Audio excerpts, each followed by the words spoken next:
Alright, so moment of truth. We need like a 5. Never mind, we now need a 4. But we at least didn't lose to Goomba, so we still have a shot at this. Unless Mario warps us, which I actually wouldn't be opposed to, because then we can actually go to the item shop. So that's actually not the end of the world for us. That's actually not too bad. Mario might end up at start anyway because of Goomba. Yeah, this is kind of what I mean though. Because of like the roulette and constantly having to do the dice duel, this board just feels like it takes a long time.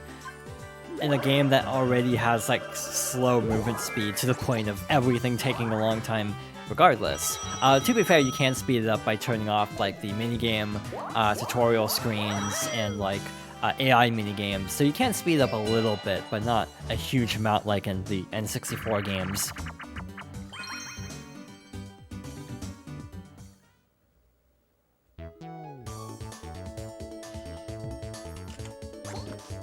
Alright, so this is 3-throw. This one's interesting, and to this day I still don't entirely understand how this works.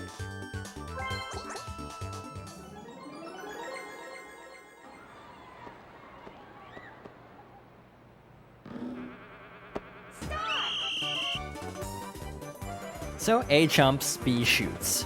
You want to aim for the middle hoops because those give you 2 points, but there's also the lower hoops. To this day, I still don't know how to actually consistently go for the lower hoops. It feels like it's completely like just focused on the top 2. So yeah, at the top of your jump, if you press B, you'll generally go for the upper hoops. Lower jump is middle hoops. Again, it almost feels like it auto tracks a little bit as well.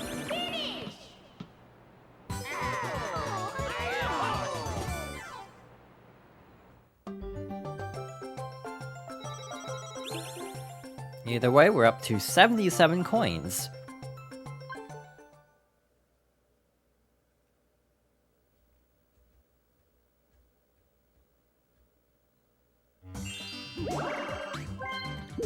So Wario's using the mini Mega Hammer, and this basically lets you choose one of the mushroom effects on any player of your choice. I think you can use it on yourself too if you want to like not just buy a mushroom and use it that way. That feels way more efficient to me, if you were to actually try to give yourself a mushroom effect. Goomba also has no chill on this board. Like, if you don't give him that much money, he'll like actively throw shade at you. Like, oh, you don't really care about winning, huh? Stuff like that, and I don't know how to feel about that. It does feel like earlier GameCube era games generally had more like sassy writing. I think of Animal Crossing as a really noteworthy example of a game that will just actively throw shade at you constantly, to the point where I actually kind of understand why they had to tone it down later, because yeah, the original GameCube Animal Crossing is an experience. Step this way, step this way. Welcome to the item shop. I've got everything you need.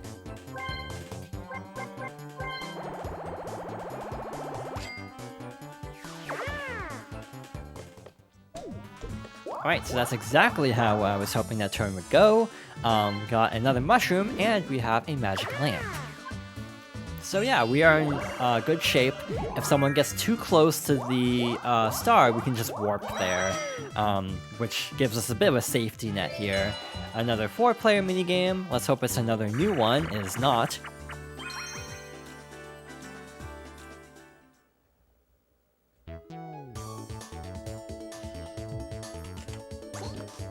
I think I've finally figured out how to get through this minigame consistently, so let's see if I've actually figured it out.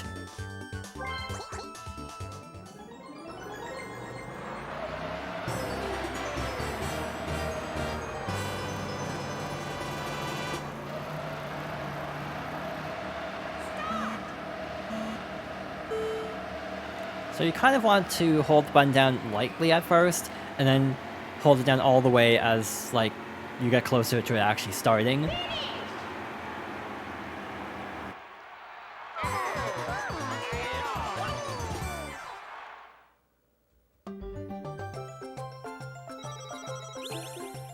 Okay, that was kind of wild. I actually tied my record.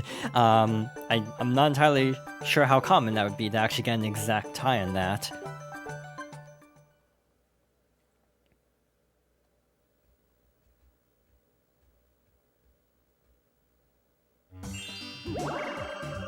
One thing I was actually just thinking about is Mario Party Superstars. Mario Party Superstars is a collection of boards from 1 through 3, but the minigames are from all the series up through 10. But it actually makes me wonder if they ever tried to do like a Mario Party Superstars 2 that was like GameCube boards. How would they do these boards? Would they actually make levels for them instead of just having them be floating like walkways? Or would they just recreate the style? Because then it would actually clash with 5 and 6 and 7's boards potentially. So yeah, that's an interesting thing to think about, is like how would they actually remake these boards? I actually kind of have a theory. This might age very poorly because I'm recording this in May, and there's probably going to be an announcement of some kind by the time this video actually goes live. Anyway, Roulette Time. Welcome to Roulette, where you'll go, nobody knows. If nobody's looking, slip you some coins, and I just might get you closer to the star. What do you say, you want to pay me to stop it? Me, I like guarantees, but hey, it's your choice. I figured that you were playing to win. Now start the roulette.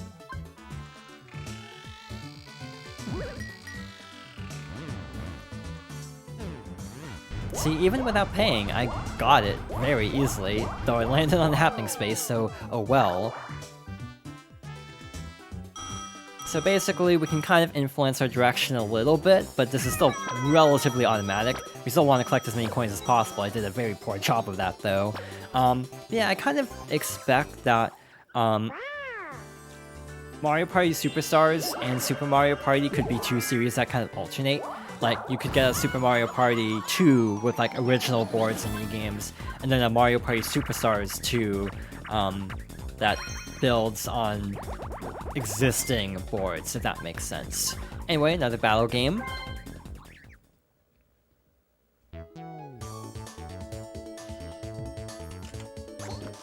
Bowser's Bigger Blast. I actually can't remember if we've seen this one. Again, one of the downsides of recording and trying to play it on my own time is I can't remember if we've seen this one yet.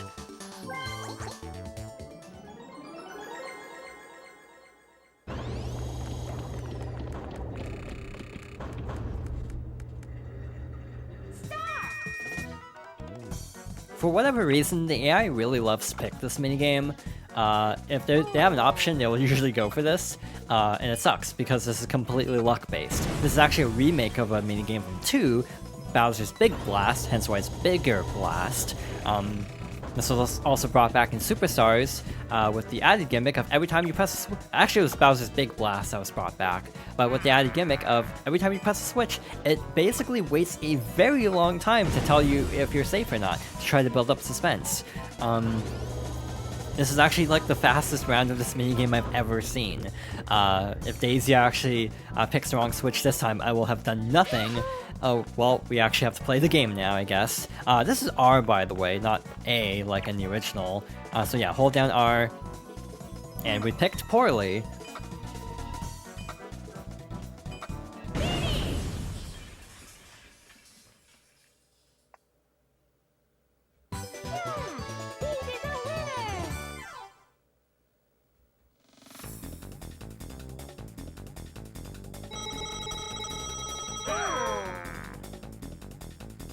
One thing worth mentioning is if you have a full amount of coins submitted, typically if you get second place, you'll basically earn your money back. So we got 12 coins. If some of the characters didn't have enough coins, we would have lost money at second place, probably.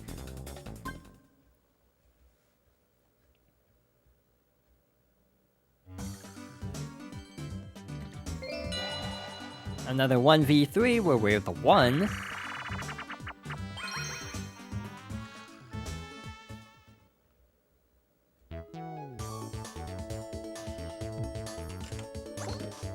For as many 1v3s as we keep getting, I'm amazed we haven't actually seen all of them yet.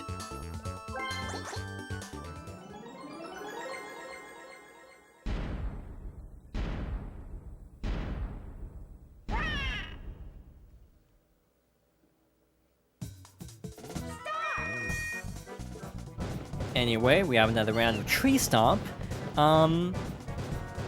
I actually don't know which role I prefer. I kind of don't like this minigame, if I'm being totally honest. Just because I feel like the mechs are kind of clunky, so it can be difficult to maneuver them, but on the other hand, sometimes the hitboxes can be really deceptive.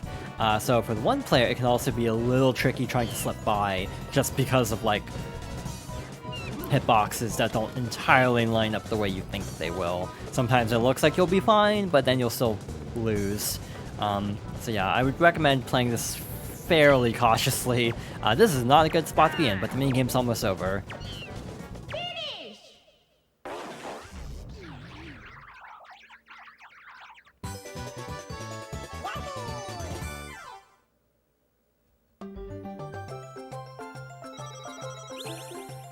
Trying to build up our coin lead again. Daisy's actually right on her heels, and if we buy a star, it'll be pretty close.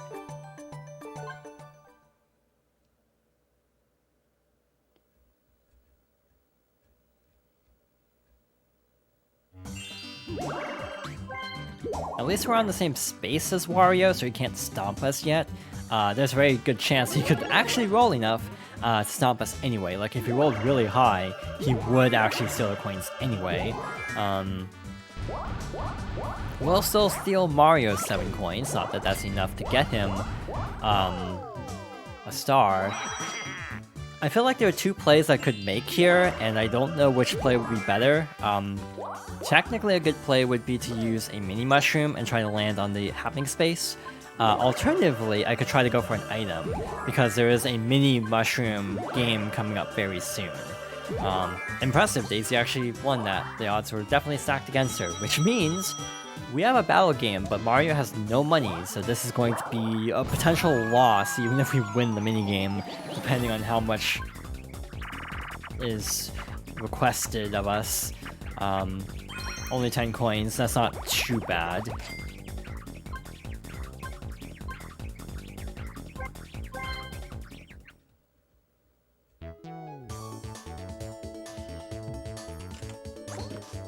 Rumble fishing. This one is always really confusing because the thumbnail looks a lot like Take a Breather, but this is actually a different minigame that uses the rumble.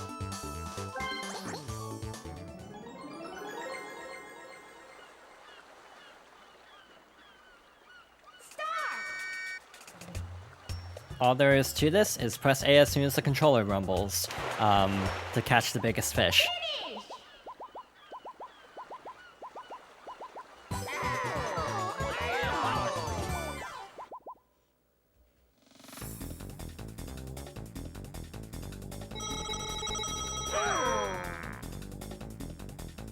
But yeah, since Mario didn't submit any coins, Daisy actually lost 1 coin from this minigame.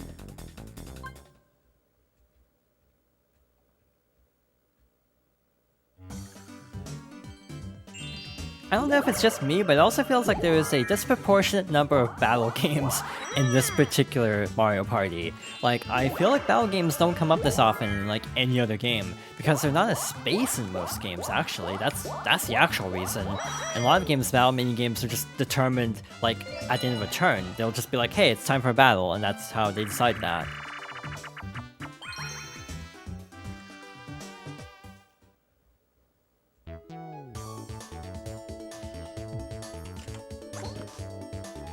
Toad's Quick Draw. This is actually a really fun one.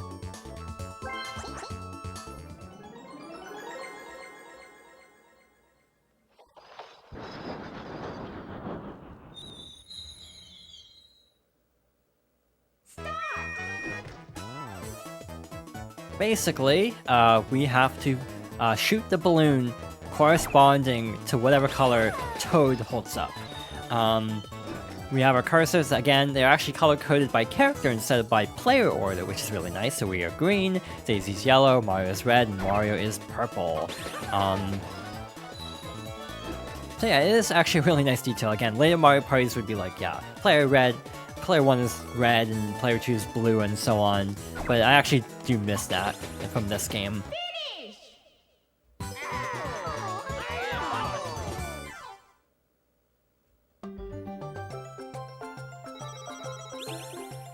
Also worth mentioning is it kind of auto-locks, there's a bit of auto-aim, so yeah, you don't have to be overly precise with that minigame, thankfully.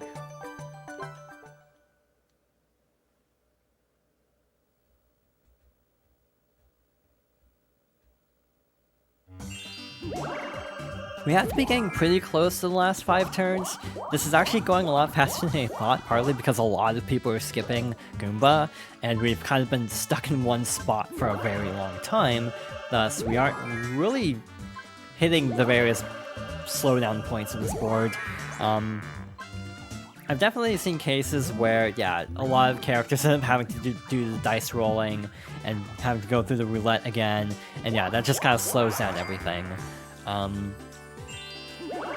In a way, these boards are simultaneously very simplistic because they're like very rigid in design, like, you know, straight angles, kind of not a lot of like twists and turns, and yeah, not being built around the actual environments means the boards end up being a little bit more rigid. So yeah, in general, I do feel like this is one of the weaker Mario Party games in some respects, but I still enjoy it quite a bit. It's 3-card Goomba time. Pick a Goomba and get that prize. The Goomba will move around, so use the control stick to select carefully. Would you like to play?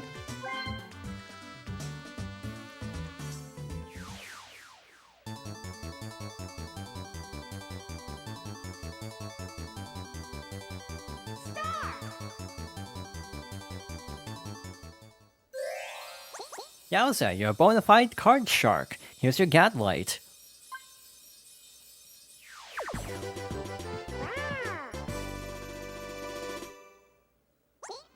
Please come again.